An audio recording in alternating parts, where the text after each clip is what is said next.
तो ninth chapter हमारा applications of trigonometry है। ट्रिग्नोमेट्री जो वर्ड है, इससे रिलेटेड कुछ एक चैप्टर और भी हम देख चुके हैं। उसमें हुआ क्या करता था ना, sine cos tan cot sec cosec इस तरीके के कुछ थीटा वैल्यू का कुछ तो एक कुछ कुछ हम देखते थे। ठीक है, वो कुछ क्या है क्या नहीं उसको अभी थोड़ा सा रिपीट करेंगे कि आखिरकार हम करते क्या थे। देखिए, जब हालांकि चैप्टर तो एप्लीकेशन को लेकर है, बट ट्रिग्नोमेट्री का थोड़ा बेस पता होना भी ज़रूरी है। ट्रिग्नोमेट्री सिर्फ उन पर्टिकुलर ट्राइंगल जो ज्योमेट्री है उसी पे लगेगी जो राइट एंगल ट्राइंगल हो। तो इसका जो यूज़ है, यूज़ क्या है कि applicable to right angled triangle. Right angle का मतलब क्या होता है?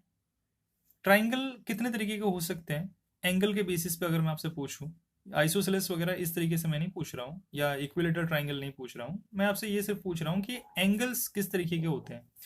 देखिए, एक तो एंगल आपका, जब हम एंगल की बात करते हैं ना, तो एंगल में एक आपका आएगा एक्यूट, एक आ जाएगा ऑप्ट्यूस, और एक होगा राइट एंगल। ये आखिरकार है क्या? एक्यूट वो एंगल होते हैं जहां पे आपका एंगल, ये जो चीज है ना कि दो रे के बीच में, रे किसको बोलते हैं, ऐसा दो रे के बीच में जहां पे एक फिक्स्ड पॉइंट है और दूसरा कहां तक जाता है वो हमें मालूम नहीं। तो ऐसे दो रे को जब एक पर्टिकुलर पॉइंट ऑफ इंटरसेक्शन उनका रहता है ना, तो वो एक एंगल कुछ तो बनाएगा। वो एंगल, चाहे उसको हम थीटा ले लें या डिग्री, जो भी कहना चाहें आप अपने से कह लीजिए, जब वो लेस देन 90 हो तो वो एक्यूट एंगल उसको कहा जाता है। ऑब्ट्यूस एंगल जो होता है उसमें थीटा क्या है, ग्रेटर देन 90। ठीक है, लीनियर एंगल वगैरह भी रहता है, बट बेसिक थोड़ा जान लीजिए सिर्फ। एक्यूट ऑब्ट्यूस जान लिया। राइट एंगल को क्या कहेंगे हम, या राइट एंगल कौन से तरीके का एंगल है जहां पे थीटा आपका ना 90 डिग्री है? मतलब कि आपका ये कुछ इस तरीके से, ये पर्टिकुलर एक दूसरे को परपेंडिकुलर होंगे। और ऐसे परपेंडिकुलर ट्राइंगल जो होंगे उसको हम कहते हैं राइट एंगल्ड ट्राइंगल। और इन्हीं राइट एंगल ट्राइंगल पे ही आपकी ट्रिग्नोमेट्री लगेगी। तो जब हम साइन थीटा कहते हैं, अब जरूरी है कि थीटा कोई एक एंगल आप मान के चलिए। आप चाहे इसको ले सकते हो या इसको ले सकते हो, कि अगर अल्फा आपको कहा गया है तो मान लीजिए ये भी हो सकता है, ये भी एंगल हो सकता है, डिपेंडिंग कि आपको क्या पूछा गया उस थीटा का, कि साइन पूछा है, कॉस पूछा है, टेन पूछा है, उसके हिसाब से आप अपना वैल्यू वगैरह निकालोगे।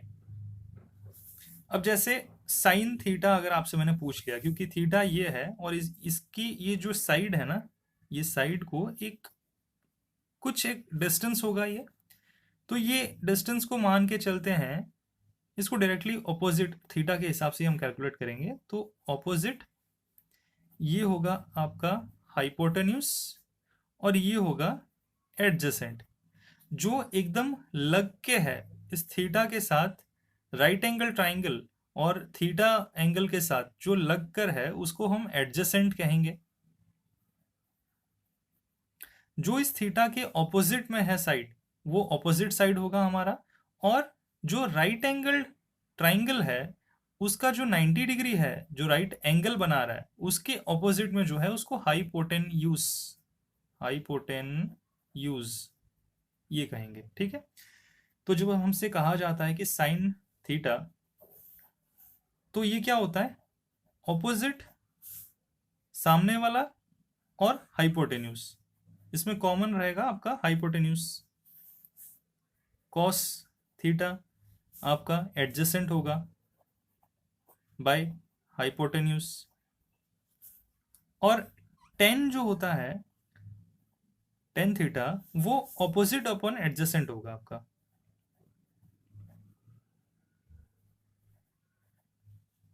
इक्वल्स टू, ये ऑपोजिट अपॉन एडजेसेंट जो है, क्या इसको मैं ऐसे लिख सकता हूं कि opposite divide by hypotenuse total divided by adjacent divide by hypotenuse? क्या मैं इस तरीके से लिख सकता हूं? यहाँ हाइपोटेन्यूज और हाइपोटेन्यूज कैंसल आउट हो जाने पे यही ऑपोजिट बाय एडजेसेंट मिलेगा ना। मैं दोनों ही नंबर को या दोनों ही वैल्यूज के डिनोमिनेटर में हाइपोटेन्यूज ले रहा हूं। अब ऑपोजिट अपॉन हाइपोटेन्यूज क्या होता है कुछ ये साइन। और एडजेसेंट बाय हाइपोटेन्यूज क्या होता है कुछ ये। तो मेरा टेन थीटा क्या हो सकता है ना sine theta upon cos theta. और इसके बाद का जो कुछ है ना, एकदम इसका उल्टा है। कॉट थीटा जो होता है वो होता है आपका एडजेसेंट अपॉन ऑपोजिट, जिसको कि इस जरिए से अगर हम देखें कि adjacent divide by hypotenuse divide by opposite divide by hypotenuse, इस चीज को क्या मैं cos theta divide by sine theta लिख सकता हूं? जी हाँ। दैट मीन्स, अच्छा, आगे आएंगे अभी कुछ और चीजों को लेकर।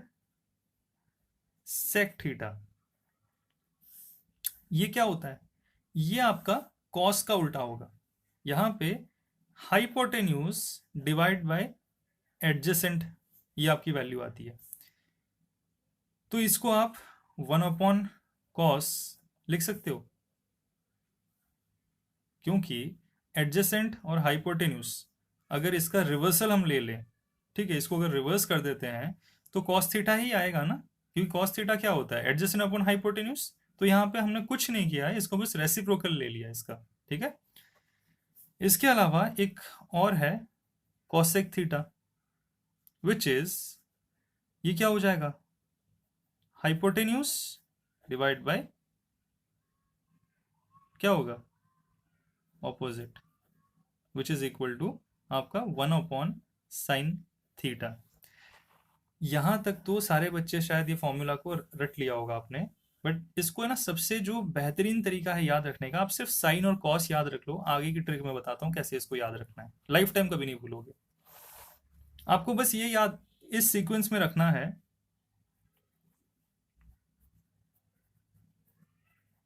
ट्रिक टू रिमेंबर, ये ट्रिग्नोमेट्री में जो सब बच्चे बोलते हैं ना कि बहुत ही मुश्किल है, कुछ नया टॉपिक आ गया, ज्योमेट्री ठीक था, अलजेब्रा तक ठीक था, ये काफ़ी डिफ़िकल्ट चीज़ हो गई हमारे लिए। कुछ डिफ़िकल्ट नहीं है, समझाने के ऊपर डिपेंड करता है या समझने के ऊपर डिपेंड करता है। समझाने पे भी नहीं, समझने पे डिपेंड करता है। अब सिंपल सी चीज़ है, आपको sine theta and cos theta, tan theta, cot theta, sec theta, cosec theta, ये सीक्वेंस बस याद रख लो। साइन और कॉस का फॉर्मूला अगर आपको आता है, बाकी सब चीज को आप कर लोगे। साइन का फॉर्मूला क्या है? साइन का फॉर्मूला है हमारा ऑपोजिट अपॉन हाइपोटेन्यूज। कॉस क्या है? एडजेसेंट अपॉन हाइपोटेन्यूज, ठीक है ना। ट्रिक क्या है ना, साइन और कॉस के बाद सबसे पहले तो टेन और कॉट से शुरू करेंगे। ये जो दो भाई साहब हैं, ये एक दूसरे के उल्टे हैं, ये रेसिप्रोकल है। ये हमेशा लाइफ टाइम इसको याद रखना।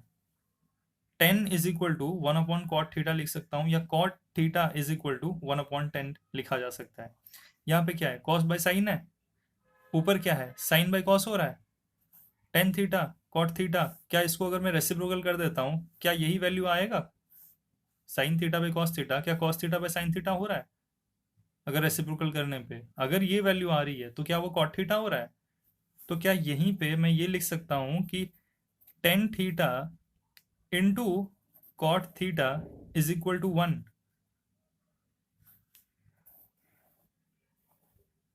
क्या ये लिखा जा सकता है?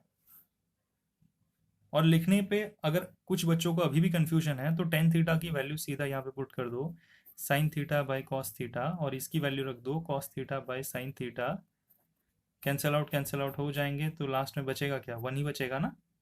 तो ये थोड़ा देख लो यहाँ पे। अच्छा, ट्रिक क्या है? टेन थीटा कॉट थीटा एक दूसरे के उल्टे हैं, ठीक है, रेसिप्रोकल हैं। उसी तरीके से कॉस थीटा और सेक थीटा एक दूसरे के उल्टे हैं। मतलब कि मैं अगर चाहूँ ये चीज़ यहाँ पे बखूबी लिख सकता हूँ कि cot theta, sorry, cos theta is equal to 1/sec theta, ठीक है। अच्छा, उसी तरीके से साइन एंड कोसेक ये एक दूसरे के रेसिप्रोकल है। तो ये सीक्वेंस ज़रूरी है, इस तरीके से याद कर लो। अच्छा, इसके अलावा बच्चों को एक तकलीफ और होती है, वो है टेबल याद करने में, कि साइन 0 की वैल्यू पूछ ली, साइन 30 की वैल्यू पूछ ली। तो यहीं पे है ना, यहीं पे देख लो इसको भी। थीटा वैल्यू हम यहाँ पे लेते हैं, यहाँ पे मैं थीटा क्या ले रहा हूँ, 0 डिग्री एक तो पूछा जाता है आपसे, 30 डिग्री पूछा जाता है, 45 डिग्री पूछा जाता है, 60 डिग्री पूछा जाता है, और 90 डिग्री, ये वैल्यूज़, ठीक है। इसको छोड़कर मैं सिर्फ अपने रेफरेंस के लिए, ताकि आप लोग को लाइफ टाइम ये चीज़ याद रहे, इसलिए है ना यहाँ पे क्या लूँगा,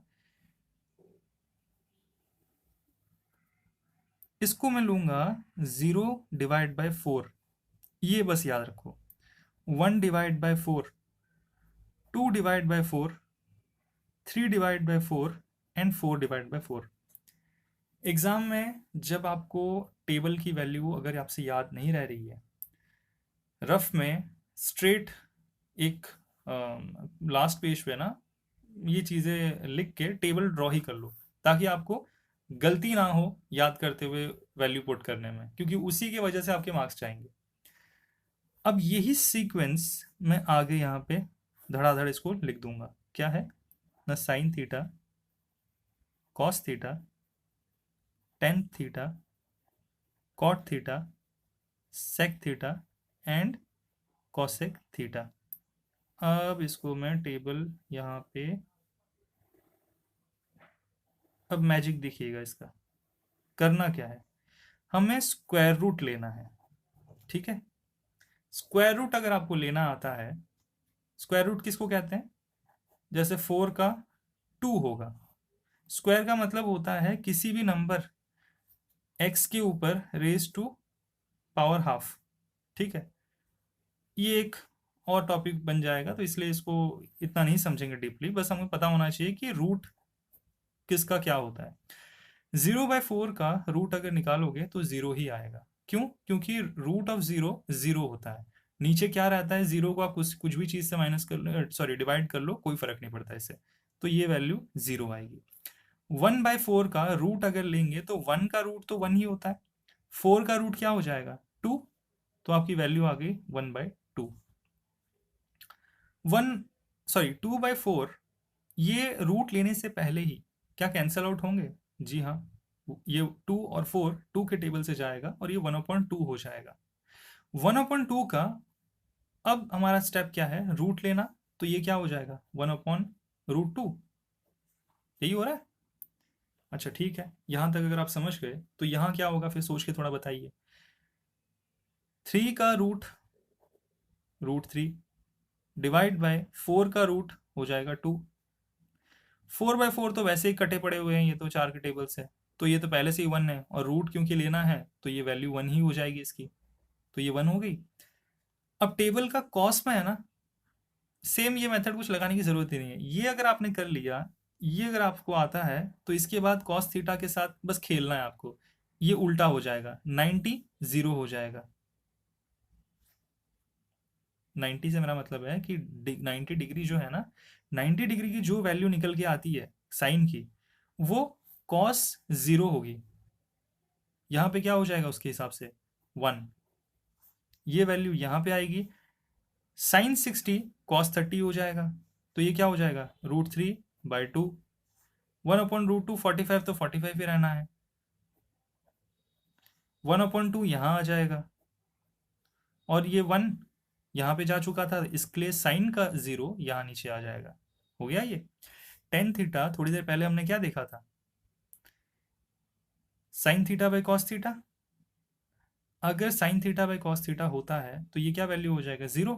0/1 किसी से भी डिवाइड कर लो, क्या फर्क पड़ता है, 0 तो 0 ही होना है।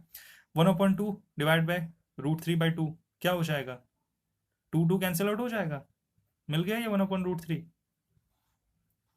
ये 1/√2 1/√2 1 आएगा, ये क्या हो जाएगा √3/2 डिवाइड बाय टोटल 1/2, 2 कैंसिल हो जाएगा, ऊपर बच गया √3। कॉट क्या होता है, अच्छा हाँ ये इंपॉर्टेंट है, 1/0 क्या होगा, ये अनडिफाइंड है, इन्फिनिटी। इसके लिए आज तक कोई डिफाइन ही नहीं कर पाया इसको, कि 1 को 0 से डिवाइड करेंगे तो आंसर क्या बचना चाहिए। अब कोई भी कैलकुलेटर उठा के देख लो, वो मैथ एरर आपको दे देगा, तो ये इन्फिनिटी यहाँ पे लिख देना, ठीक है, या अनडिफाइंड लिख देना इसको, जो मर्जी आपकी। कॉट थीटा एग्जैक्टली इसका उल्टा, जैसे साइन की वैल्यूज का उल्टा हमने कर दिया था, तो यहाँ जो 90 पे है वो 0 पे आ जाएगा, √3 है वो यहाँ आ जाएगा, 1 यहाँ पे आ जाएगा, और 1/√3 यहाँ आ जाएगा, ये 0 यहाँ पे आ जाएगा। सेक थीटा, थोड़ी देर पहले यहाँ क्या बताया था मैंने, सेक थीटा और कॉस थीटा की वैल्यू एक दूसरे के रेसिप्रोकल हैं। ऊपर में क्या है, ये sec theta is 1/cos theta, तो मतलब कॉस की जो वैल्यू है वो सेक को जंप करेगी बट रेसिप्रोकल होके, तो 1/1 1 ही होता है। √3/2 रेसिप्रोकल क्या हो जाएगा 2/√3। 1/√2 √2 हो जाएगा, 1/2 ये 2 हो जाएगा, और नीचे यहाँ पे क्या है, कॉस का 0 था ना, तो ये अनडिफाइंड यहाँ पे आ जाएगा। क्यों, क्योंकि कॉस थीटा को क्या यहाँ पे लिख रहे हैं 1/0, क्योंकि ये 0 था, और सेक थीटा क्या है 1/cos 0 हो रहा है, तो cos 0 ऑलरेडी 0 है। जैसे यहाँ पे हुआ कि साइन बाई कॉस 1/0 हो रहा था तो इन्फिनिटी आया या अनडिफाइंड आया, उसी तरीके से ये भी वही सेम चीज़ यहाँ पे होगी, ठीक है। अब इसका रेसिप्रोकल यहाँ कर दो कॉसेक थीटा के साथ, ये इन्फिनिटी यहाँ हो जाएगा, ये 2 आ जाएगा, ये √2 एज इट इज हो जाएगा, 2/√3 यहाँ हो जाएगा, एंड 1 यहाँ पे हो गया। इतनी बेसिक अगर आपको ये सारी चीज़ें समझ में आती हैं, एक बार इसको रिपीट कर देते हैं, उसके बाद हम हाइट एंड डिस्टेंस जो है ना एप्लीकेशंस ऑफ ज्योमेट्री में, उसके मेन मुद्दे पे उतरेंगे एकदम, ठीक है। बट ये सारी चीज़ें पता होनी चाहिए, बेसिक्स है, ठीक है। तो हमने क्या देखा अभी तक, एप्लीकेशन ऑफ ज्योमेट्री में घुसने से पहले अभी हम सिर्फ ज्योमेट्री को समझने की कोशिश कर रहे हैं। ज्योमेट्री क्या कहता है, सॉरी ट्रिग्नोमेट्री, ज्योमेट्री निकल रहा है मुझसे। ट्रिग्नोमेट्री क्या कहता है कि ये सिर्फ राइट एंगल ट्राइंगल पे लगेगा, जहां पे कि आपको एक एडजेसेंट साइड होगा, एक ऑपोजिट साइड होगा और एक हाइपोटेन्यूज साइड होगा। राइट एंगल का मतलब क्या होता है, जहाँ जो कि 90 डिग्री होती है, जिसकी एक एंगल एटलीस्ट, ठीक है। अब ट्राइंगल क्या होता है, 3 साइडेड फिगर होता है, ठीक है। इसके साथ एक्यूट ऑब्ट्यूज राइट एंगल, ये क्या चीजें होती है ना, acute less than 90 degree, obtuse greater than 90 degree, right angle equals to 90 degree. फिर कुछ थीटा एंगल्स हैं जो कि sine theta, cos theta, tan theta, cot theta, sec theta and cosec theta, कुछ इस तरीके से हमने पढ़ रखा है। ये सारी चीजें क्या होती है ना, जब हम साइन थीटा की बात करते हैं तो साइन डायरेक्टली सामने वाले के ऊपर जंप करता है ऑपोजिट पे, कॉस किसके ऊपर जंप करता है ना, अपने ही पड़ोसी के ऊपर जो कि एडजेसेंट है, ठीक है। टेन क्या करता है, टेन साइन और कॉस के साथ खेलता है। वो शुरुआत के जो 2 बंदे आप काम के लिए लाए थे साइन और कॉस को, वो उन्हीं के से अपना काम कराने की कोशिश करता है, तो इस वजह से वो साइन और कॉस को ही लेता है, जहां पे कि वो अपोजिट अपन एडजेसेंट ले लेगा। कॉट थीटा उल्टा होता है टेन के, तो ये जो सीक्वेंस है ना, ये एक दूसरे के पीछे पीछे रह के ही खेलते हैं, ठीक है। साइन को सिर्फ जरूरत है काम करने की, कॉस को जरूरत है काम करने की, टेन इन्हीं दोनों से काम करवा लेगा, कॉट क्या है उसके सामने वाले बंदे से काम करा लेगा, और सेक जो है कॉस का उल्टा हो जाएगा, इन कॉसेक साइन का उल्टा। तो ये जो 3 यहाँ पे, सॉरी 6 लिखने के बाद, ये जो सीक्वेंस है, इस सीक्वेंस के अकॉर्डिंगली ये एक दूसरे के रेसिप्रोकल होते हैं, इतनी चीजें आप याद रखिए। उसके बाद थीटा वगैरह की जो वैल्यूज हैं आपको एग्जाम में पूछी जा सकती हैं, वो 0 degree, 30 degree, 45 degree, 60 degree and 90 degree. इसका जो लॉजिक है वो यहाँ पे भरा पड़ा हुआ है, जहाँ पे आपको ये याद रखना है कि स्क्वायर रूट लेने से सारे थीटा की वैल्यूज आपको मिल जाएंगी। किस तरीके से ना, 0/4 से शुरू करोगे, 1/4, 2/4, 3/4, 4/4, इन सभी का स्क्वायर रूट जैसे जैसे आप लोगे तो साइन की वैल्यू मिल जाएगी। साइन के सारे एंगल्स अगर मिल गए, उसका ठीक आपको उल्टा करना है। 90 डिग्री 0 डिग्री हो जाएगा, 60 डिग्री 30 डिग्री हो जाएगा। किसके लिए ना, अगर साइन है तो वो कॉस के लिए। तो यहाँ से 1 की वैल्यू यहाँ जाएगी, √3/2 यहाँ जाएगा, 1/√2 एज इट इज हो जाएगा, एंड 30 डिग्री और 60 डिग्री पे आ जाएगा।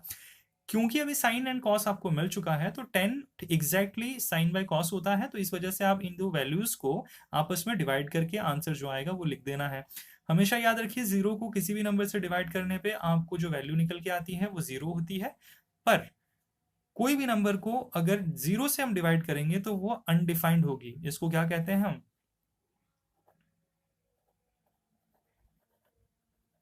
अनडिफाइंड। ठीक है, इतनी चीजें अगर आप समझते होंगे तो एग्जैक्टली कॉट 10 का उल्टा है ये, तो सारी वही सेम चीज हमने कर दिया। सेक थीटा जो है वो क्या होता है, वो कॉस का उल्टा है। कॉसेक थीटा, इस सेक के मिले हुए वैल्यू को जस्ट रेसिप्रोकल यहाँ पे कर देना है। रेसिप्रोकल एंगल का रेसिप्रोकल बोल रहा हूँ, वैल्यूज का रेसिप्रोकल नहीं। ठीक है, तो इतनी चीजों के साथ आपने पहले तो ट्रिग्नोमेट्री पे अपनी महारत हासिल कर ली। अब ट्रिग्नोमेट्री से हम एप्लीकेशंस पे उतरेंगे। ठीक है,